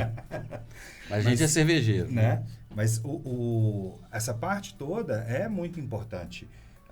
eu sei que parece vir aquela coisa do gênero, ela é competente, a mulher é competente, mas eu vejo uma série de situações em que ter uma mulher dentro de um processo produtivo cervejeiro, por exemplo, é fantástico.